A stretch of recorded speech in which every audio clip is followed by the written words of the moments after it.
22, a former Scout of the Year, excited the scientific world with a new theory on how cell works. Richard H. Ebright and his college roommate explained the theory in an article in the Proceedings of the National Academy of Science.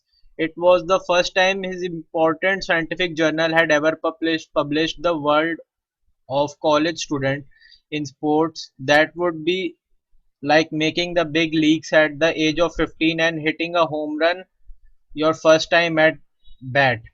For Richard Ebright, it was the first in a long string of achievement in science and other fields. And it all started with butterflies. An only child, Ebright grew up in north of Reading, Pennsylvania. There wasn't much I could do there, he said.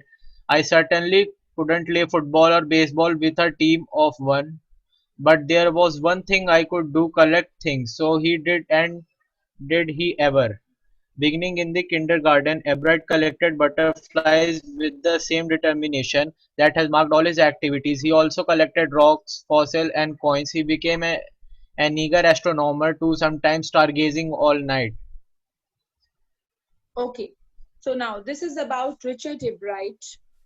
Richard Ebright, with his roommates, surprised the world when he was very young. He was just 22 years of age when he explained the theory on the working of the cell, on the functioning of a cell.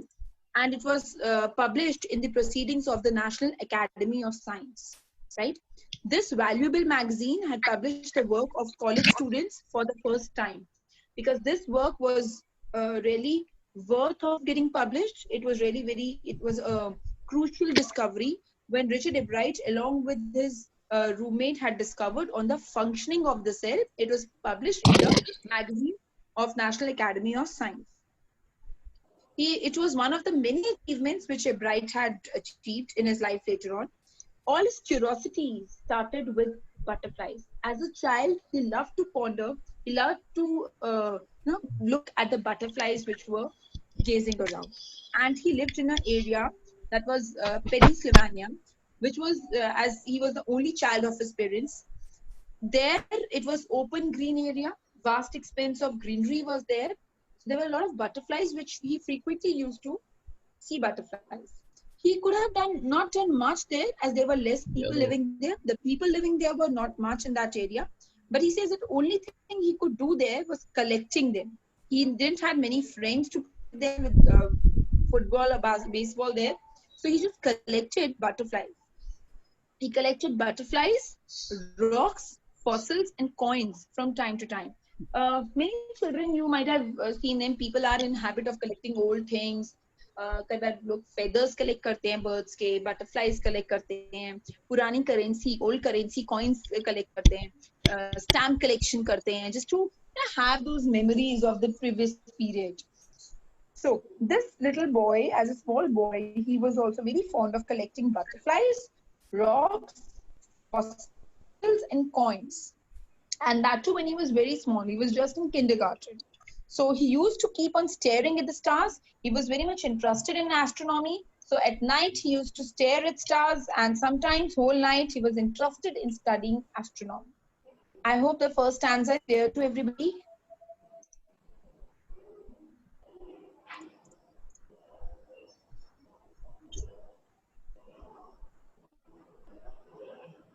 Tenth class, is the first stanza clear?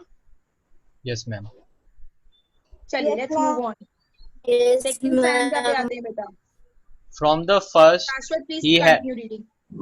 From the first, he had a driving curiosity along with a bright mind. He also had a mother who encouraged his interest in learning. She took him on trips, bought him telescope, microscope, camera, mounting material, and other equipment, and helped him in many other ways. I was only his companion until he started school, his mother said. After that, I would bring home friends for him. But at night, we just did things together. Richie was my whole life after his father died. When Richie was in third grade, she and her son spent almost every evening at the dining room table. If he found if he didn't have things to do, I found work for him.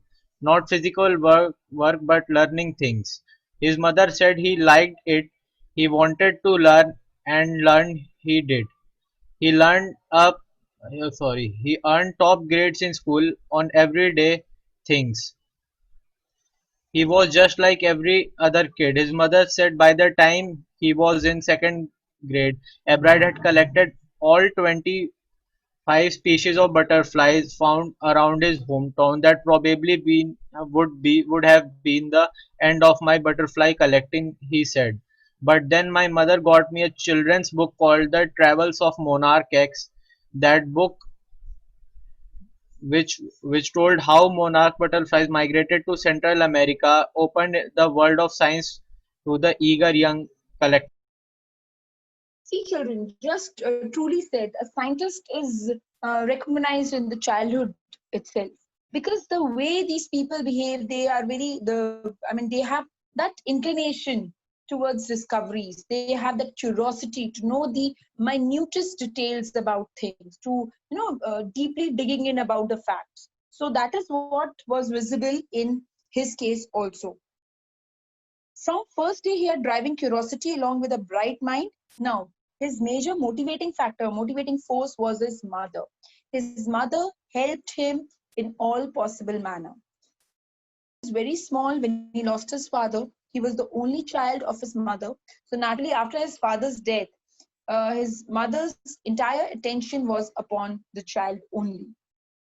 Mother brought telescopes, microscopes, cameras, mounting material, and all other equipment which the child asked for to fulfill his desire of astronomy or inventions, right? And as mother said that he was his only companion till the time he started going to school. And after that also, mother was so concerned that she used to bring his friends home so that the child takes pleasure in spending his time. But at the dinner table, mother and the son, they sat together, they talk about various things, they enjoyed together, and they spend most of the time together, right? Now, the child was very just in second grade when a bright had collected all 25 species of butterflies, which was there in his around his hometown. Now, butterflies, we people hardly see butterfly here in this busy, chaotic city life. You hardly happen to see a butterfly. Very rare in the afternoon somewhere आप किसी green area में एक vast expanse में कहीं जाते हो जहाँ flowers हैं, थोड़ी nature है, बहुत calm सा area, there you happen to see a butterfly. But otherwise, butterflies these days they are not very much. You may not see them easily, right? So Bright collected 25 species of butterflies, which was there around their hometown. And that probably would have been the end of my butterfly collecting. The child was almost through. He felt that these are the only species in around my hometown, and I've collected all 25 of them. But then his mother gave him a children's book called The Travels of Monarch 10. The Travels of Monarch 10 was a book gifted by his mother to him, and the book which told how monarch butterflies migrate to Central America opened the world of science to the eager young collector. So the young boy who was very interested in butterflies, now he got a new spark. And that was mentioned, that spark was there in the book which told that the butterflies migrated to Central America. This explanation I've already given. Please continue at the end of the book. At the end of the book, readers were invited to help study butterfly migration. They were asked to tag butterflies for research by Dr. Frederick A. Urquhart of the University of Toronto, Canada. Ebrard's mother wrote to Dr. Urquhart, and soon Ebrard was attaching light adhesive tags to the wings of monarchs. Anyone who found a tagged butterfly was asked to send the tag to Dr. Urquhart. The butterfly collecting season around reading last 6 weeks in late summer. If you are going to chase them one by one, you won't catch very many. So the next step for Ebrard was to raise a flock of butterfly. He would catch a female monarch, take her eggs, and raise them in his basement. Through their life cycle, from egg to caterpillar to pupa to adult, then he would tag up the butterfly's wing and let him go. For several years his basement was home to thousands of monarchs in different stages of development. Eventually I began to lose interest in tagging. Okay. Now, as I told, See, scientists are very eager, they're very curious to dig out the facts. Now, this was the theme. The theme was actually a very minute one. Okay? There, the child then started. Once he received that book, he started exploring more about butterflies. So, at the end of the children's book that his mother had got him, the readers of the book were invited to help in the study of butterfly migrations. He invited the readers to help him in the study of butterfly migrations कि butterflies कैसे migrate करती हैं. They were asked to tag butterflies by Dr. Frederick A. So Dr. Frederick A. They were asked to tag the butterflies. Dr. Frederick asked everybody to tag the butterflies by Dr. Frederick A. Ugart of the University of Toronto in Canada. Now, Richie's mother wrote to the doctor, and soon he was attaching adhesive tags to the wings of the butterflies. So, his mother, great scientist mother, wrote to the doctor, and soon he was attaching tags, and he was asking everybody, all those who know anything about the migration of the butterflies, they should attach tags to the butterflies. The person who would find a butterfly with a tag was asked to send the tag to the doctor. So, जिसको भी वो tag वाली वो butterfly मिलती थी वो doctor ओखर्ट को भेज देता था. Now the butterfly collecting season lasted for around 6 weeks. So this collection of butterflies, it happened for 6 weeks, and then Ebright understood that if he kept on collecting butterflies one by one, अगर वो एक एक करके butterflies को collect करता रहेगा, then one day then he would not be able to collect many. So the next step he took was that he decided to raise a flock of butterflies in his basement itself. How to raise butterflies, right? So he used to catch a female butterfly, collect its eggs, and raise them in his basement through their proper life cycles.